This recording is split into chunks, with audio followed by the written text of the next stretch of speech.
आज हम बात करेंगे ऑपरेशन मेघदूत की, वो मिलिट्री ऑपरेशन जिसमें इंडिया ने 13 अप्रैल 1984 को सियाचिन ग्लेशियर के स्ट्रेटेजिक हाइट कैप्चर किए और दुनिया का सबसे ऊंचा बैटलफील्ड एस्टेब्लिश किया। ये सिर्फ एक ग्लेशियर की कहानी नहीं, ये जियोग्राफिकली स्ट्रेटेजी और टाइमिंग की कहानी है और इस डिसीजन ने साउथ एशिया का मिलिट्री बैलेंस परमानेंटली चेंज कर दिया।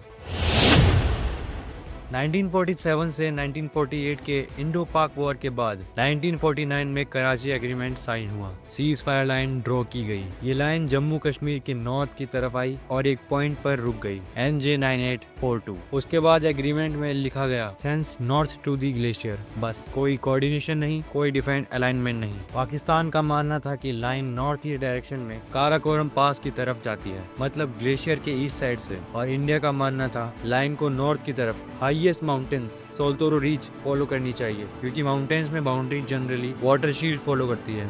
वाटर शील्ड का मतलब आप ये भी समझ सकते हैं, सोचिए एक पहाड़ है, पहाड़ के लेफ्ट साइड का पानी एक नदी में जा रहा है और राइट साइड का पानी दूसरी नदी में जा रहा है, तो दोनों के बीच जो सबसे ऊपर वाली लाइन है वही वाटर शील्ड होती है। अगर वाटर शील्ड फॉलो करते तो बाउंड्री साल्टोरो रीच पर होती और साल्टोरो रीच इंडिया के कंट्रोल में आती। अगर पाकिस्तान वाली इंटरप्रिटेशन फॉलो करते तो लाइन ग्लेशियर के ईस्ट साइड से चलती और साल्टोरो रीच पाकिस्तान के पास चली जाती। और याद रखिए, जो साल्टोरो रीच पर कंट्रोल करेगा वही सियाचिन पे कंट्रोल करेगा।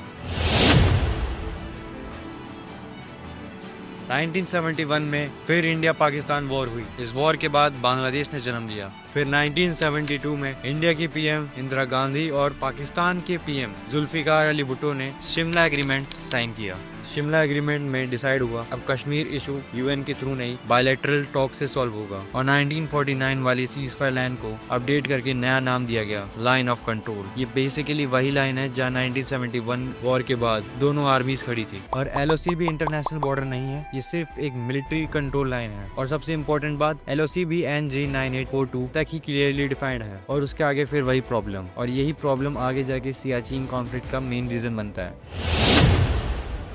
सियाचिन ग्लेशियर लोकेटेड है ईस्टर्न काराकोरम रेंज में, लद्दाख के नॉर्थ में। लेंथ अप्रोक्स 76 किलोमीटर, एल्टीट्यूड 18,000 से 22,000 फुट। इस ग्लेशियर के वेस्ट साइड पर एक मैसिव माउंटेन वॉल है, साल्टोरो रीच, और यही रियल स्ट्रेटेजिक ऑब्जेक्टिव था। माउंटेन वॉरफेयर का रूल सिंपल है, high ground controls everything below. Saltoro reach पर 3 की पासेस हैं, सियाला, बिलाफोनला, ग्योंगला। अगर पाकिस्तान इन पासेस पर बैठ जाता तो लद्दाख वनरेबल हो जाता, नुब्रा वैली थ्रेटन होती और पाकिस्तान और चाइना के बीच जियोग्राफिकल लिंकेज और स्ट्रॉन्ग हो जाता। ये सिर्फ इंडिया वर्सेस पाकिस्तान नहीं था, ये इंडिया पाकिस्तान चाइना ट्रायंगल का सेंसिटिव जोन था।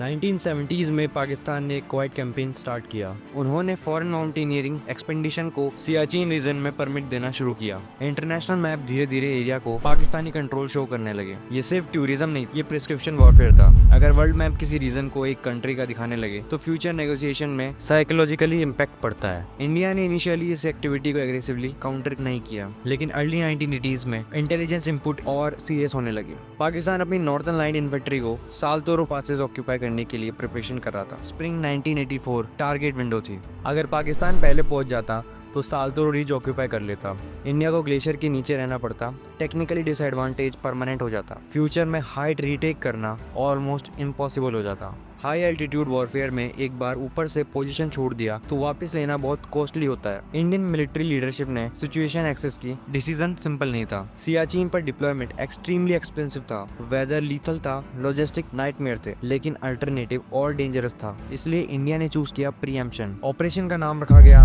ऑपरेशन मेघदूत। कालिदास की संस्कृत पोएम में मेघदूत एक मैसेंजर था। यहाँ क्लाउड्स हेलीकॉप्टर के रोटर वॉश से हिलने वाले थे और सोल्जर्स को दुनिया के सबसे हॉस्टाइल टेरेन में उतरना था। पाकिस्तान एक्सपेक्टेड था लेट अप्रैल या मई में मूव करे, जब वेदर थोड़ा मैनेजेबल हो जाए। इंडिया ने रिस्क लेते हुए स्नो मेल्ट होने का वेट नहीं किया और 13 अप्रैल 1984 बैसाखी के दिन इंडियन ट्रूप्स एयरलिफ्ट हुए। ये सिर्फ स्पीड का डिसीजन नहीं था, ये स्ट्रेटेजिक सरप्राइज था और इसी मोमेंट ने सियाचिन का फ्यूचर डिसाइड किया। ऑपरेशन मेघदूत सिर्फ ग्लेशियर कैप्चर करने का मिशन नहीं था, ये अनडिफाइंड बॉर्डर को ग्राउंड रियलिटी में डिफाइन करना, स्ट्रेटेजिक हाइट ग्राउंड सिक्योर करना, पाकिस्तान चाइना पोटेंशियल कॉरिडोर बंद करना, लद्दाख की लॉन्ग टर्म सिक्योरिटी इंश्योर करना।